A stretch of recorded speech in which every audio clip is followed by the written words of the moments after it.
All right, folks, it's Bass Action back in action here. On this page of notes, we're going to step into the world of matrices and just some basic matrix operations. So on this first page, we're going to talk about addition and subtraction. And then on the next video, we're going to look at multiplication that can certainly be more complicated for students.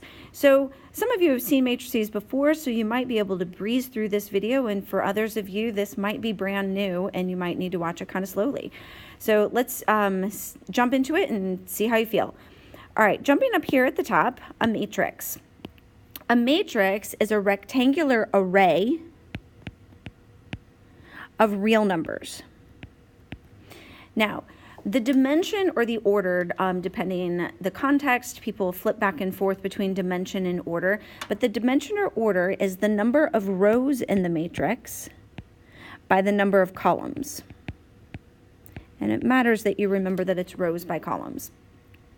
Now, equal matrices, we can say that two matrices are equal if they have the same order and all the corresponding entries are equal. In other words, they're absolutely identical. Now, an additive identity matrix. Now, the idea of an identity is that it shouldn't change things. So an additive identity matrix will not change any matrix that it is added to. Okay, so our additive identity matrix is also called a zero matrix. If you add 0 to a number, it doesn't change its value. So the additive identity matrix is, in fact, just all zeros, as you can see right here. So any matrix that's all zeros is an additive identity matrix. Now, to add matrices, the order and the dimension must be exactly the same. So if the order and the dimension isn't exactly the same, you cannot add the two matrices together. So let's just look into some examples on here. So first one, determining the order of each matrix. So the number of rows, there would be 2 rows in this one, and then there would be 2 columns. So the order or the dimension of this first matrix is 2 by 2. On the next one, what we can see is that there's only 1 row, but there are 3 columns. On the next one, we have 3 rows, and we have 2 columns. And on the last one, we have 2 rows, and we have 3 columns.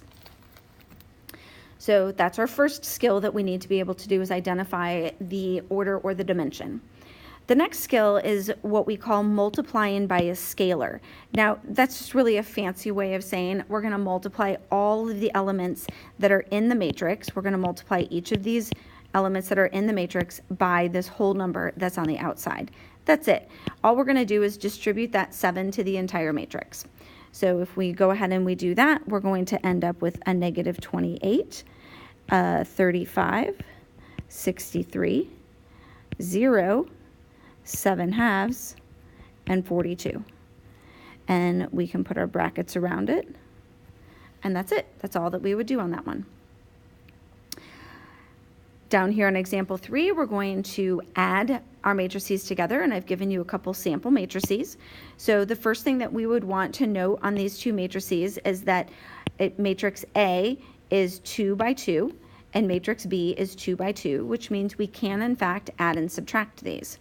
So when we add and subtract them, what we're going to do is we're just going to add or subtract the corresponding elements. So we can think of this in the same way that we probably would have done corresponding parts in our geometry classes with triangles. So if I want to add A plus B, then what I'm going to do is I'm going to add 2 plus a negative 3. And I usually just do this part mentally. I don't bother writing it down. So I would do a 2 plus a negative 3, which would give me a negative 1. I would do 4 plus a 0. That would give me a 4. Negative 1 plus a 5 is going to give me a 4. And 3 plus a 6 is going to give me a 9. Now, if I want to subtract A minus B, it's the exact same idea. Again, we're just going to subtract the corresponding elements. So I'm going to do 2 minus a negative 3, which is really 2 plus 3. So I have a 5. I'm going to do 4 minus 0 is 4. Negative 1 minus 5 is going to be negative 6. and 3 minus 6 is a negative 3. And again, we can put our little brackets around it. Now, on this next one, we're going to combine the two skills together. We're going to think about multiplying by a scalar, and we're going to do some subtraction. Now, depending how good your mental whiteboard is, you can do some of this in your head. My personal mental whiteboard is not the best. So what I'm going to do is I'm going to write out what 3b is, and I'm going to write out what 2a is, and then I'm going to do my subtraction. It's just a little bit easier for me. So if I take my matrix B and I multiply it by a 3, it's going to become a negative 9, 0, 15, 18. And then I'm going to subtract that. I'm going to subtract that from matrix A, that's going to be multiplied by 2, and that's going to be a 4 and an 8 and a negative 2 and a 6. And then when I go ahead and I do that subtraction, what I'm going to get, subtracting all the corresponding elements, is going to be a negative 9 minus 4 is a negative 13. A 0 minus 8 is a negative 8. 15 minus a negative 2 is going to be 15 plus 2, or 17. And 18 minus 6 is 12. And that would be my final answer.